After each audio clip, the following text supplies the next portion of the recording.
Throughout the 1920s, America experienced an economic boom as the country's economy changed and expanded in dramatic ways. During this period, businesses were thriving, unemployment was low, and wages increased despite working hours decreasing.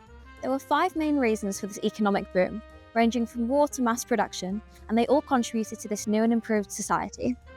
The First World War. When the First World War broke out, the US decided to stay out of it due to a policy called isolationism. Instead of expending their resources, they used immigrants to harvest an essential supply of timber, iron, coal, and more, at a cheap price, which allowed them to prosper financially. Additionally, they banned loaned money to Britain and its allies that was used to buy food, supplies, and weapons, a move that made lots of business people rich. When they did eventually enter the war, they'd built up a good enough supply of resources that it had very minimal impact on them, and by the end of the war, they had become the producer of the highest percentage of basic goods in the world. Republican government policies. The 1920s saw 3 different Republican presidents, Harding, Coolidge, and Hoover, who all agreed on a policy known as laissez-faire, or free market. This policy basically meant the government took a step back and left the economy alone, so businesses were free to expand without being held back by any government policy. Warren Harding, who was in office from 1921 to 23, promised a return to normality after the war, and in 1922 introduced the Fordney-McCumber Tariff Act, imposing a tax on goods from abroad, therefore making them more expensive and encouraging American citizens to buy local domestic goods. This policy was widely referred to as protectionism. Calvin Coolidge, in office 1923 to 29, stuck to the same policy as Harding, especially hammering down on laissez-faire, as he had a huge respect for businessmen. Finally, Herbert Hoover, in office 1929 to 32, once again kept the same policies, but also believed in rugged individualism, basically meaning people shouldn't rely on the government for help, and should solve their own problems by working hard. People really didn't like this, and he lost the next election. Growth of industry and mass production. There was a huge growth in several industries throughout the 1920s, but the largest growth was actually in the motor industry, thanks to a man called Henry Ford. The first car was sold in 1895, but Henry Ford's motor company completely transformed the industry, producing 15 million Model T cars between 1908 and 1927 by implementing the use of assembly lines for mass production. Instead of one worker making an entire car, each worker focused on one aspect of the vehicle, as the shell moved down a conveyor belt, meaning a Model T came off the production line every 3 minutes in the early 20s and every 10 seconds by the end of the 20s. The time taken to produce one was reduced from 12.5 hours to 1.5 hours, allowing a huge increase in production rates, and very shortly other consumer goods began to be produced in the same way. Mass production led to something called a cycle of prosperity, as it lowered production cost, therefore lowering the purchase price of items. For example, the price of a Ford went from $850 in 1908 to $290 in 1925. This meant there was more demand for products, meaning more business profits. More profits led to more disposable income, which led to more demand for products, repeating the cycle. With more people owning cars, American society was massively impacted, as more roads were built, over $1 billion a year being spent on developing highways throughout the 20s, more suburbs were developed, and more tourist destinations were created for people to drive to. Electricity and the consumer society. In 1916, only 15% of Americans had electricity in their homes. This number shot up to 70% by 1927. New items, powered by electricity, shot up in demand, as now that wages were up, people could afford to spend their money on luxury items.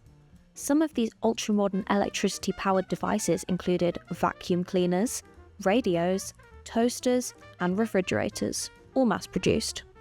They were marketed to women as labour-saving devices, making housework easier. In 1919, 60,000 radio sets had been sold, but this number skyrocketed to 10 million by 1929.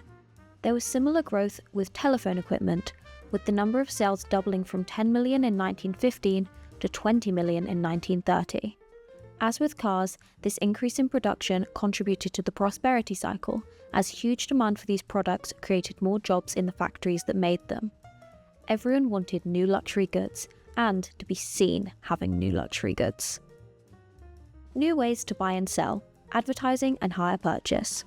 With new items came new ways to buy and sell, with a sudden increase in advertising campaigns and buy now, pay later schemes.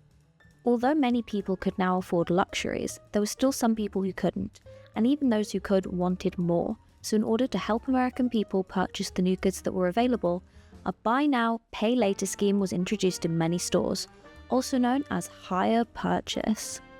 Hire purchase lets someone buy an item and pay for it on a monthly basis over a long period of time, meaning that almost all Americans could take advantage of the new luxury goods on offer.